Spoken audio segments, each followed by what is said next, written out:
Deion put something out about that. I mean, like he showed love to Saban, saying like, man, the GOAT retired, but then he's at the bottom of his tweet was something along the lines of like the basically saying the Courage College landscape, ran the GOAT out of here. He's like, I think we all need to like look ourselves in the mirror and like see like what are we doing, or you know what I'm saying? So I was like, dang, like to see that is real.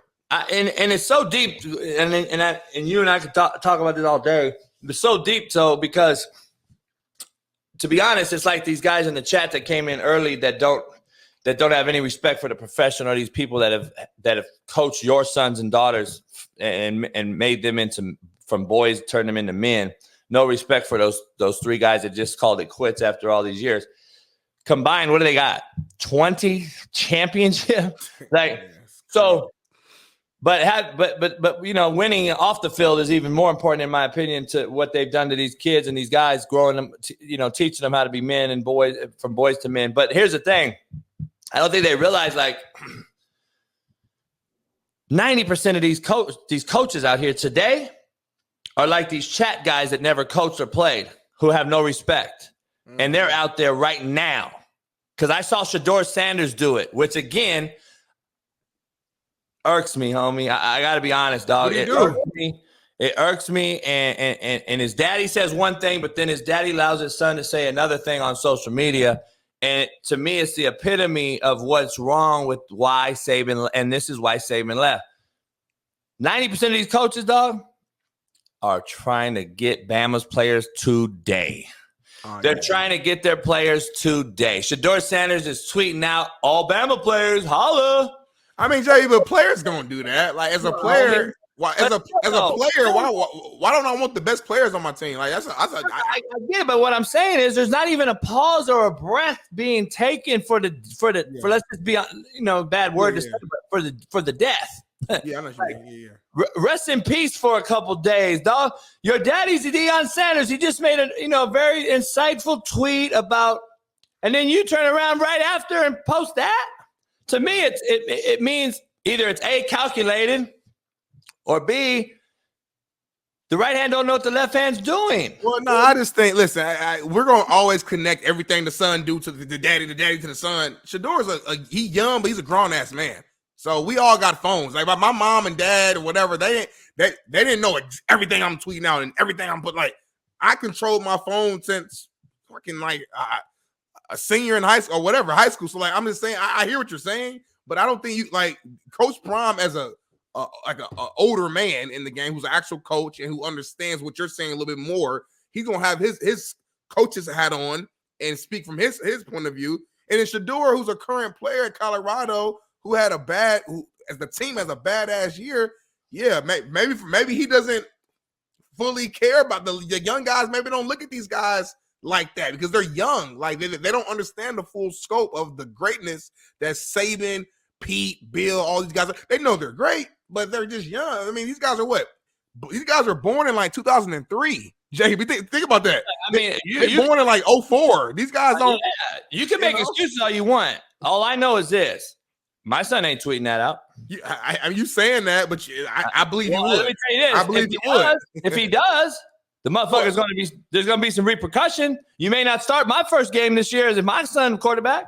I'm just telling you, there's nothing. You don't bitch for that tweet though. We're not saying nothing. Like we're not doing that. Like that's my point. Like people can say all this shit about he's a grown man and he's got a phone and all this. No, he's not. He's still my son. Number one, this is not just Deion's player, dog. This is his son. He's gonna always be his son. So that's what I'm saying. So like. To me, my son is just going to know the difference between a good time. He's going to read the room better, I guess. Let me say that. I respect that. Let me say that. I mean, he's going to read the room better. I'm not saying I'm going to give my daughter or son a pass. Yeah, I'm just saying. Yeah. And blood's thicker than water. Let's keep it real. Yeah. But at the same time, it's like, hey, man, you're my kid too. I just tweeted out a fucking. Yeah. I just tweeted out something, and then you go out talking about, let's come on, Bama. Like, to me, it's like, I don't know. It's bad optics for sure at the bottom line. I agree to that. I'm not disagreeing with that part. Yeah. All right, let's dive into who's going where. JP Dex, shut up. Here's the thing I got to say. I shot a certain person a text last night because I got some rumors from other guys in the business, friends of mine. And I'll just say what I think's going to happen, and what you can go from there and say if I know this or not. You can just go for it. I'm not going to tell you I know it or not. I believe Sark got offered the job and turned it down. Okay. That's what you believe, right? Yeah. I believe Sark got offered the job and turned it down. What you looking at? Who in the room? And then I believe Lanning was offered the job and accepted. That's what I think happened or is going to happen. That's just what I think. So Alabama will have Dan Lanning as their coach, in my opinion. I agree with your opinion for some reason. I don't know. I don't know. It just sounds like the right thing. You didn't see no text or nothing? You don't know? No, I ain't see no text. Who? Text who? I don't even know who you're talking about. I just feel like the way you're saying it right now, it just kind of makes sense. I don't know why. Lanning, Bama, rooted in substance. Rooted in substance. I remember that quote right there. It just sounds like it makes sense. All right, what's my cousin saying? Keith Smith, JB Sark didn't get offered. They literally go through an interview process and national search.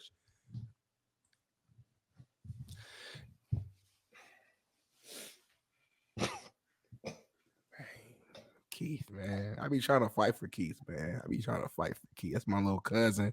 You know what I mean? Now, he ain't my real little cousin. We got my last name, so I'm trying to help you out, Keith. But you be setting yourself up. You know what I mean? I can't. Anyway, Smitty, so Sark turned it down. Let me Keith. I'm not mad. I'm not gonna be mad. I'm gonna do a good show. We're gonna have a good show. Yeah, here. Let me, Alan. Let me explain how this thing works. This job does not get flown on fucking Indeed. You don't get to submit your resume, Keith. You don't get to, can I apply for the job? When's it going to be posted? This isn't how these jobs work. Just FYI. They don't go on Indeed and fucking Monster or whatever job site and put it on there. Just sit this one out, Keith. You fat titty. Damn. All right, anyway, I try to be better. All right, so look.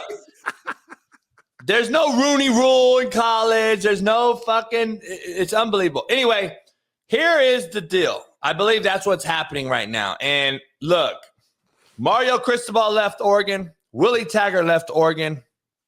Ironically, both to the state of Florida, in Miami and Florida State, respectively. And now I think Dan's going to leave. Listen, let's just stay on Oregon for 1 minute. Yep. If this does happen? And I respect the shit out of Dan if he stays or goes, because I've known Dan a long time. I'm really good friends with Dan. Obviously, I got a lot of good friends on that staff. And I was fucking with all his staff last night. I was texting all of them, fucking with them. But I won't tell you what I was telling them. So it takes big balls, by the way, which Dan Lanning has, obviously, because I don't believe he gives a shit. We've seen the takes with the Deion back and forth. We've seen the takes that he said on the college game days. He don't give a shit. My point is, takes big balls to follow who Smitty thinks is the greatest coach in his era. Takes big balls to follow that motherfucker. It takes big balls to go in there and say, I want this fucking challenge. Because I'm learning a lot of guys scared of this challenge. There's a lot of cats that may not want to go into this motherfucker and be like, oh shit, this is like following John Wooden at UCLA. Right. Literally. There is let's be real. It's going to be 3 of those, in my opinion. It's going to be following Pete Carroll, Bill Belichick, and Nick Saban. Whoever follows those 3 dudes going to have big balls, going to have tough skin, going to have a lot of this stuff.